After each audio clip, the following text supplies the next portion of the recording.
बिस्मिल्लाहिर्रहमानिर्रहीम। अस्सलाम वालेकुम नाज़रीन, मैं हूं डॉक्टर अली और आप देख रहे हैं मेरा फेसबुक और यूट्यूब चैनल। नाज़रीन, बड़ी अहम तरीन डेवलपमेंट्स हैं, बहुत बड़ी खबर आपके साथ हम शेयर करने जा रहे हैं कि नाज़रीन स्विट्ज़रलैंड के अंदर ईरानी वफ्द के साथ क्या होने वाला था। पाकिस्तान ने यकदम जो है वो गेम पूरी की पूरी बदल डाली है। पाकिस्तानी प्राइम मिनिस्टर और पाकिस्तानी फील्ड मार्शल जो है वो हंगामी तौर पे पहुंचे और उसके बाद वहाँ पे क्या होने जा रहा था और इस वक्त पाकिस्तान और चाइना की जानिब से क्या वार्निंग दी गई है, इसकी तमाम तर डिटेल्स आपके इस व्लॉग में आपके साथ हम शेयर करेंगे। वीडियो की तफसील में जाने से पहले अगर आपने हमारे इस चैनल को सब्सक्राइब नहीं किया हुआ तो आपसे गुजारिश है काइंडली इसको सब्सक्राइब कर लें और बेल आइकन को ज़रूर दबा दें ताकि हमारी आने वाली वीडियो सबसे पहले आप तक पहुँच सकें। नाज़रीन, हम आपके शुक्रगुजार हैं जो आप हमारे वीलॉग्स को देखने के लिए वक्त निकालते हैं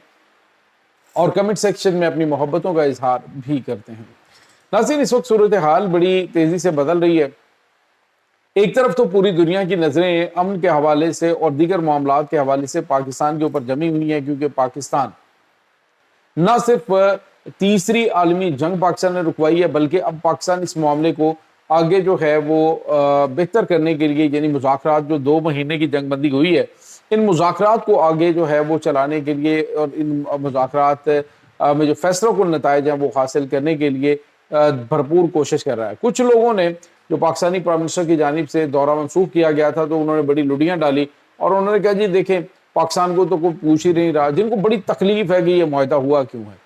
तो ये वही है नाज़रीन जो इंडियन पेरोल के ऊपर काम करने वाले लोग हैं, जिनको तकलीफ इस बात की होती है कि पाकिस्तान जो है वो तरक्की क्यों कर रहा है, पाकिस्तान का नाम क्यों बुलंद हो रहा है। तो उन्होंने बड़ा शोर मचाया। लेकिन नाज़रीन, अब हमारे पास जो इत्तलात आ रही हैं, पाकिस्तानी प्राइम मिनिस्टर, पाकिस्तान के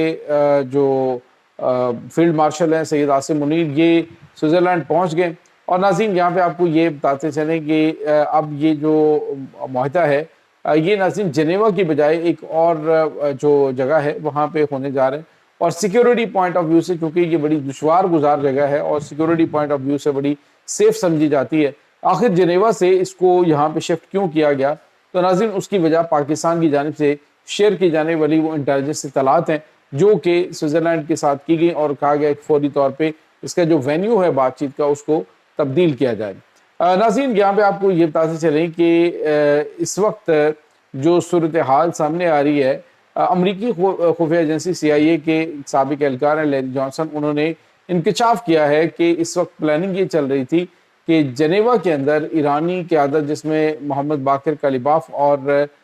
उसके बाद जो ईरानी वज़ीर ख़ारजा हैं सैयद अब्बास अराक़ची, उनको निशाना बनाया जाएगा इसराइल की जानिब से। और जैसे ही ये इत्तलात जो हैं वो इंटेलिजेंस इत्तलात पाकिस्तान के पास पहुँची, पाकिस्तान ने उसे चाइना के साथ शेयर किया और उसके बाद पाकिस्तान की जानिब से एक डायरेक्ट वार्निंग भी जारी की गई। वार्निंग के साथ साथ नाज़रीन पाकिस्तान के फील्ड मार्शल सैयद आसिम मुनीर, पाकिस्तान के जो प्राइम मिनिस्टर हैं, ये वहाँ पे पहुँच गए और जिस तरह उनका इस्तकबाल किया गया वो बड़ा मिसाली किस्म का इस्तकबाल है। और यहाँ पे आपको ये भी पता चले नाज़रीन कि चाइना ने और उसके बाद पाकिस्तान ने बड़ी सख्त तरीन वार्निंग जारी की है कि अगर हमारी सालसी में, हमारी मेज़बानी के अंदर होने वाले मुज़ाकरात के अंदर हमारे मेहमानों के ऊपर कोई हमला हुआ तो इससे पाकिस्तान और चाइना के ऊपर हमला तस्वुर किया जाएगा और फिर उसका जवाब पाकिस्तान और चाइना देंगे, यानी डायरेक्टली पाकिस्तान और चाइना इस कन्फ्लिक्ट के अंदर जो है वो आ जाएंगे। जिसके बाद नाज़रीन इस को यूँ समझ लीजिए कि वेन्यू को चेंज किया गया और साथ ही साथ सिक्योरिटी को बहुत ज़्यादा हाई अलर्ट कर दिया गया। नाज़रीन, स्विट्ज़रलैंड के अंदर जो इस वक्त हलचल मची हुई है वो ये है कि अमरीकी नायब सदर जो है JD वैंस वो पहुंच चुके हैं, पाकिस्तान की फील्ड मार्शल और पाकिस्तानी प्राइम मिनिस्टर, इसी तरह से स्टीव विटकॉफ और उसके बाद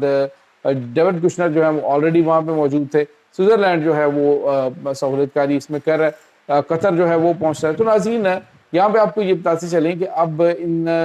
इस माहौल के अंदर की जब अहम तरीन बैठक होने जा रही है, अगर खुदा न खासा इस तरह का कोई वाक़या हो जाता कि ईरानी क़यादत को निशाना बना दिया जाता तो यूँ समझ लीजिए कि इसराइल दोबारा स्ट्रेट ऑफ हॉर्मज़ के अंदर जो है वो तबाही मचाने और ईरान के ऊपर हमले करवाने में कामयाब हो जाता है। नाज़रीन, यहाँ पे आपको ये बताते चलें कि आज जो है वो इसराइल की जानिब से एक और स्टेटमेंट दी गई है। उन्होंने कहा जी कि अमेरिका को एक और पर्ल हार्बर जो है वो करना पड़ेगा अगर वो इसराइल से दोस्ती कदम भरना चाहता है तो। ناظرین یہاں پہ آپ کو یہ بتاتے چلیں کہ ایک اور اہم ترین ڈیولپمنٹ بھی سامنے آ رہی ہے، اور وہ یہ ہے کہ اس وقت جو امریکہ ہے وہ نیتن یاہو کے بدلے ہوئے رویے کی وجہ سے، کیونکہ جو بھی ان کی جانب سے بات کی جاتی ہے تو نیتن یاہو اس کو ڈینائی کر دیتا ہے، اور اس سے دونوں ممالک کے تعلقات کے اندر کافی زیادہ کشیدگی بڑھ چکی ہے، جس کے بعد اب جو خبر آ رہی ہے کہ دو اہم ترین عہدیداران ہیں، جس میں ایک غادی ایزنکوٹ ہے اور دوسرا جو ہے وہ نفتالی بینٹ ہے، یعنی دو جو اسرائیل کے اندر صدارتی امیدوار ہیں، ان کے ساتھ امریکہ نے روابط تیز کر دیے ہیں، اور آنے والے دنوں کے اندر یہ جو رجیم چینج ہے یہ آپریشن اسرائیل کے اندر ہوتا ہوا دکھائی دے رہا ہے۔ اور ناظرین یہاں پہ آپ کو یہ بتاتے چلیں جو جس طرح کے حالات بن چکے ہیں، یا نیتن یاہو کے اوپر جتنے زیادہ مقدمات ہیں، ان سے توجہ ہٹانے کے لیے بھی وہ چاہتے ہیں کہ جنگ جاری رہے، تاکہ ان کے مسائل کی طرف کوئی جو ہے وہ معاملہ نہ ہو سکے یا ان کی طرف دھیان نہ جائے۔ لیکن ناظرین اب امریکہ کو بھی اندازہ ہو گیا ہے کہ جس طرح سے عرب ممالک کے اندر بنی ہوئی اس کی عزت اور بھرم جو ہے وہ سارے کا سارا اسٹریٹ آف ہرمز کے اندر وہ تباہ و برباد ہو چکا ہے، تو اب امریکہ بھی چاہتا ہے کہ وہ اس معاملے سے نکلے اور نکل کر اپنے آپ کو تھوڑا سا ایزی کر کے تو پھر کسی کنفلیکٹ کے اندر آئے۔ دوسری طرف ناظرین آپ کو یہ بھی بتاتے چلیں کہ پاکستان نے سیکیورٹی کے حوالے سے سوئٹزرلینڈ سے جو رابطہ کیا تھا اس میں بہت غیر معمولی حد تک سیکیور علاقہ جو ہے وہاں پہ یہ بات چیت چل رہی ہے، اور ناظرین جو ابتدائی بات چیت ہے وہ ایران پر موجود پابندیاں جو ہیں یہ ابھی آج جو مذاکرات ہو رہے ہیں اس کا مقصد جو ہے وہ ایران پر موجود جو پابندیاں ہیں ان کا خاتمہ ہے۔ ایران پر پابندیاں ختم ہونے کا مطلب ناظرین ایران جو ہے وہ راکٹ کی سپیڈ سے بلندیوں پہ جائے گا،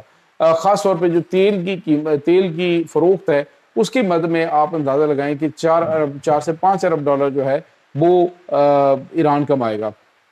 اور اس کے بعد 60 دنوں کے بعد جو اسٹریٹ آف ہرمز ہے اس کا جو ٹیکس وصول کرنے کی مقدار ہے وہ بھی بڑی ہوگی، یعنی 500 ملین ڈالر جو ہے وہ یومیہ یہاں سے ایران جو ہے وہ کما سکتا ہے۔ تو یہ چیزیں اس وقت ناظرین چل رہی ہیں، اور یہی وہ چیزیں ہیں جو کسی کو ہضم نہیں ہو رہی۔ ناظرین پاکستان اس وقت ان تمام تر مذاکرات کا حصہ بھی ہے، اور